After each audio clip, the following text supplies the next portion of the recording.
ค่ะสวัสดีค่ะท่านผู้ชมดิฉันนางสุพิรมวงสิงแก้วอยู่บ้านเลขที่ 93/1 หมู่ 6 ตำบลบ่อแฮ้วอำเภอเมืองจังหวัดลำปางปัจจุบันทำดอกไม้ประดิษฐ์จากดินไทย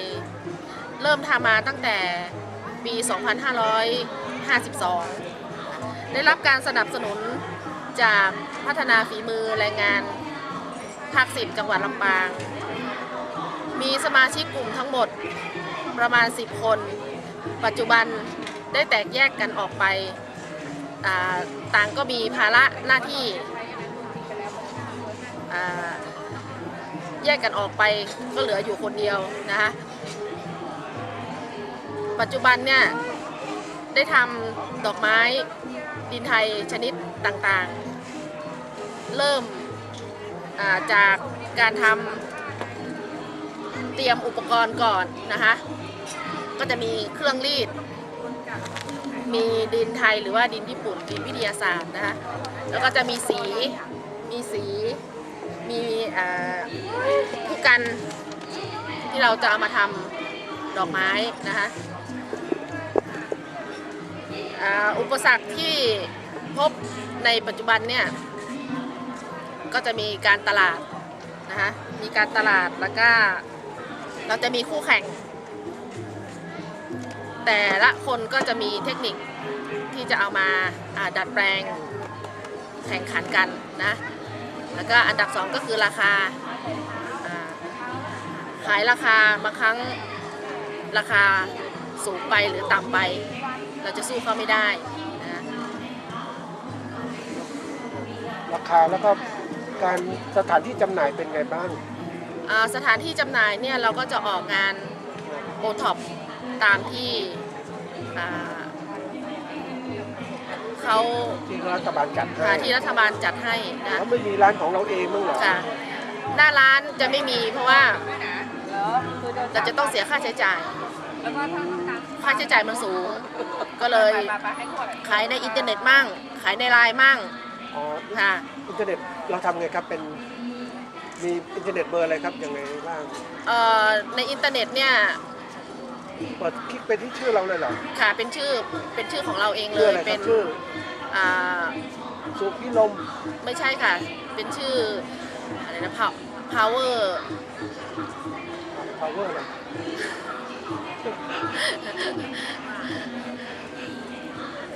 power make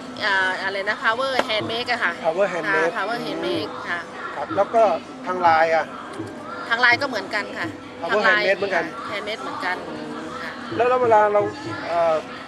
เราทำการตลาดเราส่งโฆษณาอย่างไรบ้างส่วนมากก็จะเป็นอินเทอร์เน็ตทั้งนั้นนะคะอินเทอร์เน็ตเราให้ความรู้คืออินเทอร์เน็ตก็จะบอกแค่ชื่อเราใช่ไหมกระบวนการทำเรามีไหมยังไงไม่มีกระบวนการค่ะไม่มีกระบวนการทำก็จะทำเป็นสำเร็จรูปแล้วมาวางขายเลยแล้ววางขายเลยค่ะทีนี้การโฆษณาก็ไม่มีใช่ไหมค่ะสำหรับที่บ้านเราขายบ้างไหมเนี่ยขายค่ะขายมีร้านตู้โชว์มีอะไรมีค่ะมีตู้โชว์ก็ขายที่บ้านนะบ้านโดนม่อนกระทิงค่ะทีนี้ราคาขายเนี่ยปกติเนี่ยปัญหาของการตลาดเนี่ยคือราคาขายใช่ไหมค่ะราคาขายด้วยราคาขายเนี่ยเรากำหนดยังไงบ้างเนี่ยมันทำยากนะผมดูแล้วเนี่ยค่ะทำยากค่ะแล้วราคากำหนดยังไงครับราคานี่ก็ต้องแล้วแต่สินค้าเล็กค่ะแล้วแต่สินค้าว่าถ้าต้นเล็กเราก็ขายถูกหน่อยราคายังไงนี่กำหนดยังไงบ้างค่ะอย่างต้นเล็กๆเนี่ยเราก็ขายอันละ35 บาทหรือ3,100ทีนี้ต้นทุนเวลาคิดเราคิดยังไงจริงๆแล้วฝีมือคือเราคิดราคาใช่ไหมวัตถุดิบแรงงานใช่ไหมแล้วก็กำไรที่ต้องบวกลงไประบบยังไงบ้างครับเนี่ยเราคิดต้นทุนยังไงบ้างคืออย่างดินเนี่ยก้อนหนึ่งเนี่ยเราจะผสมเองดินก้อนหนึ่งเนี่ยเราจะคิดตัวนี้ออกมาเนี่ยว่าได้ประมาณเท่าไหร่แล้วเราก็เอามาหารเอาแล้วมาขายแล้วบวกกำไรกี่เปอร์เซ็นต์ปกติการตลาดผู้ประกอบการต้องบวกประมาณ 30-40%ราคาและการจำหน่ายใช่บวกว่าไม่ได้บวกค่ะทำไมไม่บวกอ่ะไม่บวกกลัวคู่ราคาแพงไปใช่ไหมมันจะแพงไปแล้วก็เฉลี่ยไปตามนั้นค่ะไปตามนั้นค่ะทีนี้ว่าเราจะในเรื่องการตลาดในเรื่องสำคัญมากในการทำดอกไม้ประดิษฐ์ฝีมือก็ดีอะไรก็ดีเนี่ยเรา เราน่าจะมีการโฆษณาของเราหน่อยนะว่าของเราดียังไงบ้างไม่ทราบที่นี่ดียังไงออกแบบยังไงเนี่ยในการทำเนี่ยดอกทิวลิปก็สวยเนี่ยทำไงครับ วิธีการทำมันดียังไง เราไปดูแบบมาใช่ไหมค่ะเราจำแบบออกมาค่ะแล้วเราก็คิดเอาเองด้วยคิดเองด้วยคิดเองด้วยดูจากหนังสือดูจากหนังสือแล้วก็เอามาดัดแปลงเอาไม่ให้เหมือนกับของคนอื่นเปรียบค่ะเราคิดอย่างนี้คิดมาเองเลยค่ะคิดเองค่ะทำตั้งแต่ปี 52ค่ะปี52ถึงปัจจุบันแล้วมันไปไหวไหมตอนนี้เราพูดถึงสถานการณ์ของเราพูดถึงว่าในปัจจุบันเนี่ยเศรษฐกิจไม่ค่อยดีเนาะเศรษฐกิจมันไม่ค่อยดีเท่าไหร่ไม่เท่าที่ควรเหมือนสมัยก่อนนะคะอย่ามาออกงานเนี่ยอย่างงานล้านนาเอ็กซ์โปเนี่ยทุกปีที่ออกมาเนี่ยจะขายดีนะมาปีเนี่ยปี60เนี่ยจะเงียบค่ะเงียบหน่อยจะเงียบค่ะเราคิดหาช่องทางในการที่จะทำอย่างอื่นอีกไหมเพราะว่าเท่าที่ดูเนี่ยเราหวังว่าจะขายตามรัฐบาลไม่ได้แล้ววันนี้นอกจากอย่างนี้เนี่ยเราต้องไปเปิดร้านหรือว่า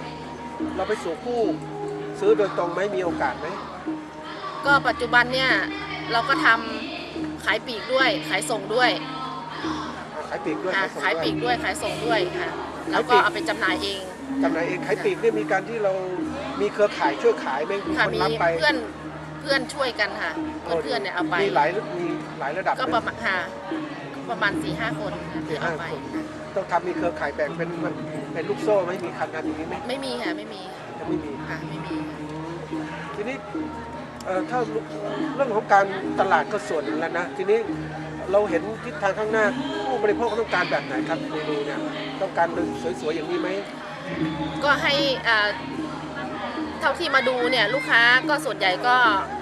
คือยังไง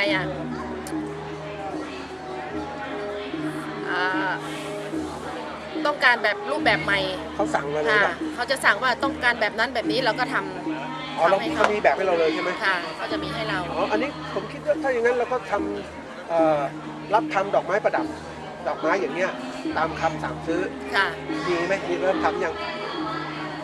ก็มีเหมือนกันค่ะมีเหมือนกันเพราะนั้นต้องโฆษณานะเรามีข้อมูลส่วนตัวไหมว่าอยู่ในชื่ออะไรอยู่เว็บไซต์อะไรบ้างมีผลิตภัณฑ์อะไรในour handmade เรามีหมดป่ะมีหมดค่ะมีทุกรูปแบบค่ะมีหลายรูปแบบมีชื่อของเราเองไม่มีค่ะสถานที่ต่อมีไหมสถานที่ติดต่อ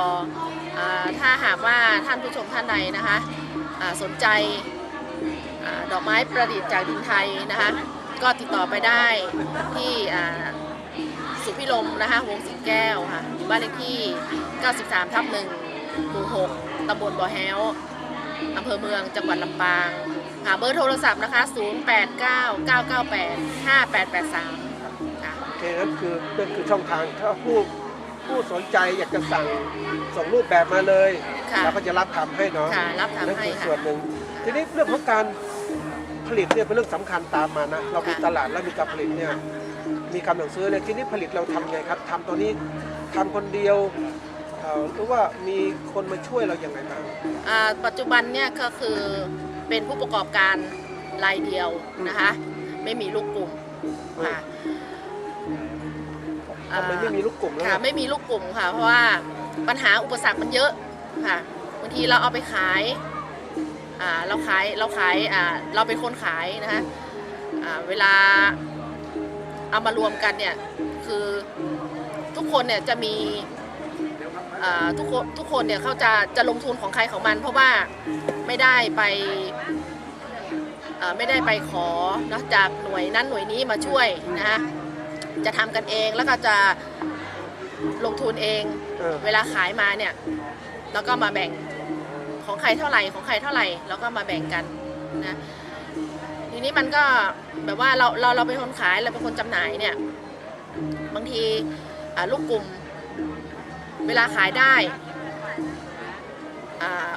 ก็ดีถ้าเราขายไม่ได้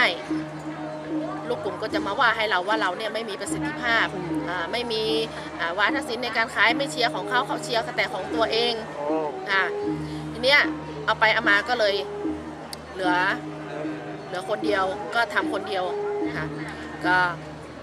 ทำคนเดียวมั่งนะคะบางทีก็สินค้าไม่พอเราก็ไปโป๊กของคน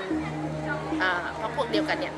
เอามาขาย เราเคยคิดจะทำเป็นแบบว่าเป็นผู้ประกอบการที่จ้างคนผลิตแทนเราไหมสั่งให้คนงานผลิตมีคนงานไม่มีจ้างไม่มีค่ะส่วนใหญ่แล้วเขาบอกว่าเขาไม่มีฝีมือค่ะไม่มีฝีมือมั่งทำยากบ้างอะไรประมาณนั้นนะคะค่ะทำยากบ้างเพราะว่าค่ะงานดอกไม้เนี่ยมันต้องใช้ความละเอียดนะคะใช้ความละเอียดใช้ความประณีตบางทีให้เขาทำเนี่ยเขาทำออกมาแล้วมันไม่สวยนะมันไม่สวยแล้วมันไม่ประณีตเนี่ยลูกค้าก็ไม่เอาของก็เสียไปแต่เราจะต้องเป็นผู้รับผิดชอบคนเดียวนะคะนี่ยากเพราะนั้นการที่ธุรกิจแบบการประกอบการแบบนี้จะใช้แรงงานจ้างทั่วไปไม่ได้แน่นอนไม่ได้ค่ะเขาเก่งก็ลาออกแล้วเพราะนั้นก็เหลือคนเดียวสิก็เหลือคนเดียวค่ะแล้วมีวิธีการไหมว่าไปซื้อจับให้ผู้ผลิตอื่นผลิตให้เราแล้วเราก็เลือกไปคัดเลือกมามีค่ะมาทำแบบนี้อยู่ใช่ไหมค่ะมีทำแบบนี้อยู่อันไหนที่เราทำได้เราก็ทำไปอันไหนที่เราถนัดเราก็ทำอันไหนที่เราไม่ถนัดเราก็ไปซื้อเข้ามาขายในเรื่องของการผลิตเนี่ยมันจะมีปัญหาอยู่มันมีอยู่4ตัวนะเรื่องเงินนะแรงงานวัสดุอุปกรณ์และการจัดการเนี่ยทีนี้เงินเรามีปัญหาไม่มีระดับเบื้องต้นแล้วไม่มีแล้วตอนนี้ไม่มีแล้วค่ะคือขายได้เท่าไหร่ตอนนี้คือขายได้เท่าไหร่เนี่ยมันจะเป็นของเราหมดเลยค่ะเราไม่ต้องไปจัดสรรไม่ต้องไปแบ่งละค่ะเราทำคนเดียวเนี่ยคือแบบว่าสบายใจเราดีกว่านะจะขาดทุนหรือกำไรมันก็อยู่ที่เราทีนี้ว่าถ้าเกิดมีคำสั่งซื้อมากๆไหวไม่แรงงานเราไม่มีคนเดียวเนี่ยเราก็จะแบ่งให้อีกกลุ่มทำโอเคไปกระจายกลุ่มนั่นแสดงว่าเรามีเครือข่ายอยู่ใช่ไหมก็มีอยู่2 เครือข่ายแล้ววัสดุอุปกรณ์เนี่ยตอนนี้เราซื้อเขาตลอดแล้วดินวิทยาศาสตร์เราทำเองได้ไหมดินวิทยาศาสตร์เนี่ยเราทำเองไม่ได้นะอันนี้เราต้องไปซื้อที่กรุงเทพซื้อที่กรุงเทพต้องซื้อเขาตลอดใช่ไหมค่ะแล้วต้นทุนมันคงที่หรือเปลี่ยนแปลงตลอดไม่เปลี่ยนค่ะไม่เปลี่ยนการทำไม่เปลี่ยนค่ะทำมา7-8 ปีเนี่ยราคาก็เหมือนเดิมไม่ขึ้นไม่ลงเป็นของใครของเอกชนของเราไปซื้อที่สวนจตุจักรอะค่ะเป็นอย่างนั้นนะเราจะทำเองก็ทำได้แต่ต้นทุนมันสูงสีต่างๆก็โอเคนะค่ะสีก็เหมือนกันสีนี่ก็มีขึ้นมีลงมั่งสีอย่างสีพิเศษหน่อยมันก็บางทีก็ขาดตลาดเราก็ต้องไปหาซื้อเอาเรื่องของการบริหารจัดการเนี่ยในฐานะที่เป็นคนทำงานด้วยออกแบบด้วยเนี่ยเรามีการผ่อนคลายยังไงครับผ่อนคลายไม่เครียดยังไงก็ไม่เครียดค่ะเพราะเราทำเกี่ยวกับงานประดิษฐ์นะมันก็ไปแบบสบายๆอะค่ะสบายเพราะออกกำลังกายบางคนที่เขาทำพวกนี้เขาบางทีบอกว่าเป็นระบายหรือแกะสลักเคยเห็นกันเขามือก็เป็นปัญหาอะไรมีปัญหาไม่มีค่ะเราจะออกกำลังกายยังไงบ้างตอนเย็นเวลาเราเมื่อยนะเวลาเราเมื่อยแล้วก็ลุกหน่อยลุกก็สะบัดมือสะบัดอะไรก็แล้วก็มานั่งทำต่อวันทำงานพวกนี้วันละกี่ชั่วโมงครับเนี่ยในฐานะผู้ประกอบการเนี่ยก็ทั้งวันอะทั้งวันเลยค่ะทั้งวันเพราะว่ามันติดพันนะคะเวลาทำปุ๊บเนี่ยมันติดพันเราจะทิ้งไม่ได้เราจะทิ้งไม่ได้ทำตั้งแต่สมมติว่า8 โมงยันทุ่มนึงเลยป่ะบางทีก็เกินทุ่มค่ะบางทีก็เกินแต่ว่าใส่ใจมากมันติดตาอยู่ในนั้นใช่ไหมจะมีเวลาพักก็คือทานข้าวเข้าห้องน้ำธุระส่วนตัวเราเสร็จแล้วเราก็ต้องมานั่งทำต่อวันหนึ่งได้สมมติไอ้ทิวลิปข้างหน้าเนี่ยดอกใช้เวลากี่วันถึงจะได้ขนาดนี้ก็ประมาณอาทิตย์นึงทั้งกระถางนี่อาทิตย์นึงค่ะอาทิตย์นึงกว่าสีจะแห้งอะไรอีกแล้วความคงทนของผลิตภัณฑ์เราเป็นไงบ้างครับดินไทยหรือดินวิทยาศาสตร์เนี่ยก็จะมีความยืดหยุ่นค่ะมีความยืดหยุ่นนะคะมีแห้งเร็วใช้ได้นานนะคะไม่เป็นพิษต่อสิ่งแวดล้อมต่อผู้บริโภคค่ะถ้าเก็บไปเราซื้อไปเก็บธรรมดาเนี่ยอยู่ได้นานไหมอยู่ได้นานค่ะประมาณ5 ปี 6 ปี5-6 ปีสีก็จะคงเดิมสีไม่ซีดนะถ้าเรารักษาดีๆก็ทำความสะอาดง่ายเวลาทำความสะอาดเราก็ใช้ไดร์เป่าผมเป่าห่างๆหรือไม่ก็แปรงขนอ่อนๆปัดฝุ่นออกไม้ขนไก่ก็ปัดออกได้ที่การรักษาก็ดีอย่างไอ้ดอกไม้แบบนี้มันไม่ต้องมีการที่จะ ต้องมาดูรดน้ำต้น ไม่ต้องค่ะ ตัวอย่าง ค่ะไม่ต้องรดน้ำไม่ต้องพรวนดินนะไม่ต้องใส่ปุ๋ยนะคะจะสวยค่ะจะสวยตลอดค่ะรักษา ผลิตภัณฑ์พวกเรามีความหลากหลายมากไหมครับมี ค่ะ อะไรบ้าง ผลิตภัณฑ์ของเราเนี่ยก็มีความหลากหลายนะคะมีหลายชนิดนะคะที่เราทำเนี่ยก็จะมีดอกแวนด้านะคะดอกบัวดอกทิวลิปเป็นกล้วยไม้ค่ะก็มีหลากหลายรูปแบบค่ะ หลายรูปแบบ ค่ะมีหลากหลายรูปแบบค่ะ แล้วมีความแต่ละรูปแบบเป็นยังไงบ้างครับออกแบบเองแล้วก็ทำเอง ค่ะ สวยนะแล้วก็เราเวลาลูกค้าไปซื้อมาแล้วซื้อไปแล้วกลับมาหาเราไหมซื้อใหม่ไหม ค่ะกลับมาซื้อค่ะ อ๋อแสดงว่าผลิตภัณฑ์เราดีมาก ซื้อค่ะ ครับ อย่างเรามาออกงานเนี่ยบางทีลูกค้าจำเราได้ว่าเราเคยซื้อของเราลูกค้าก็จะกลับมาอีกทีว่าลูกค้าจะตามหาว่าเราอยู่ที่ไหนลูกค้าก็จะติดตามเราตลอดค่ะไม่ขาดค่ะ มีชื่อเราประจำเลยนะ ค่ะมีชื่อประจำเลยเขาจะตามหาถ้าไม่เจอวันนี้อีกวันนึงเขาก็มาตามหาอีกหาจนเจอค่ะ อ๋อใช่ได้ แล้วนี่ในฐานะที่ทำธุรกิจการประกอบการเนี่ยเนาะนะเราจะมีวางแผนเรื่องของธุรกิจยังไงให้ลูกหลานมารับผิดชอบไหม ก็ตอนนี้ลูกสาวก็ยังไม่รู้ก็ยังจีบอยู่เพราะว่าลูกสาวกำลังเล็กอยู่ค่ะแต่เขาก็ช่วยนะคะช่วยเวลาแม่จะไปออกงานที่ไหนเนี่ยลูกก็จะเป็นคนอัดกระถางให้ปูหญ้าให้ค่ะจะช่วยกันค่ะ ใช้ได้นะนั่นคือการปลูกพื้นฐาน ตอนนี้ยังเล็กอยู่ ก็ในฐานะประกอบการอย่างนี้เนี่ยคิดว่าอยากจะฝากอะไรท่านผู้ชมไหมครับครับ ค่ะก็อยากจะฝากท่านผู้ชมนะคะ ถ้าสนใจนะคะผลิตภัณฑ์ดอกไม้ประดิษฐ์จากดินไทยบ้านดงม่อนกระทิงนะคะก็ขอติดต่อไปนะคะขายทั้งปลีกทั้งและส่งนะคะติดต่อไปที่เบอร์โทรศัพท์นะคะ089 998 5883 ค่ะ